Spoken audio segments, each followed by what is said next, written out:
Chiara Tito nxit reagime të ashpra me reklamën e fundit. Moderatorja demaskon komentet e rreme.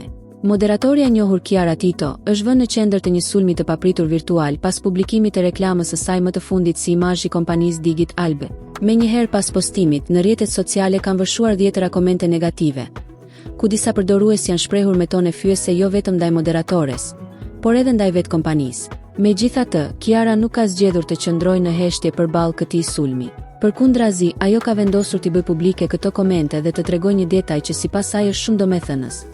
Shumica e tyre duket se vijnë nga profile të rreme dhe të organizuara. Në një Instastory që ka publikuar, moderatorja ka treguar se shumë prej komenteve janë identike, të shkruara copy-paste në gjuhën shqipe nga profile me emra dhe fotografi të huaja. Fraza si e shpifur si reklam apo nuk e prisja që Digit Albe merr këto shpifësira janë përsëritur nga disa llogari të ndryshme, duke ngritur dyshime të forta se kemi të bëjmë me një sulm të organizuar. E përballur me këtë situatë, Chiara ka reaguar me ironi dhe vendosmëri, duke sugjeruar se dikush po shpenzon para për të dëmtuar imazhin e saj. Kall qendrat aqen kanë aktivizuar sonte pas reklamës për Digit Albe.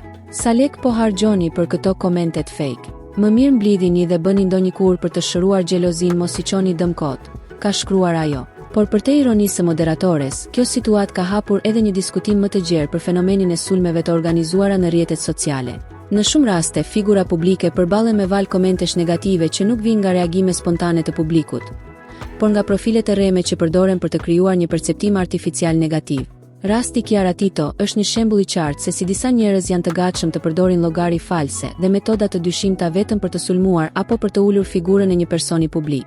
Në vend që kritikat të bëhen në mënyrë të hapur dhe të sinqertë, përdorimi i profileve të rreme dhe komenteve të kopjuara tregon më shumë për frustrimin dhe zilinë e atyre që qëndrojnë pas tyre sesa për vetë personin që përpiqen të sulmojnë. Pavarësisht këtij sulmi virtual, duket se moderatorja ka zgjedhur ta përballojë situatën hapur, duke ekspozuar publikisht mënyrën se si funksionojnë këto sulme dhe duke treguar se nuk ka ndërmend të heshtë përballë tyre. Në vend që të tërhiqet, ajo e ka kthyer këtë moment në një mesazh të qartë. Pas profileve të rreme dhe komenteve të paguara, shpesh fshihet vetëm xhelozia dhe frika nga suksesi të tjerëve.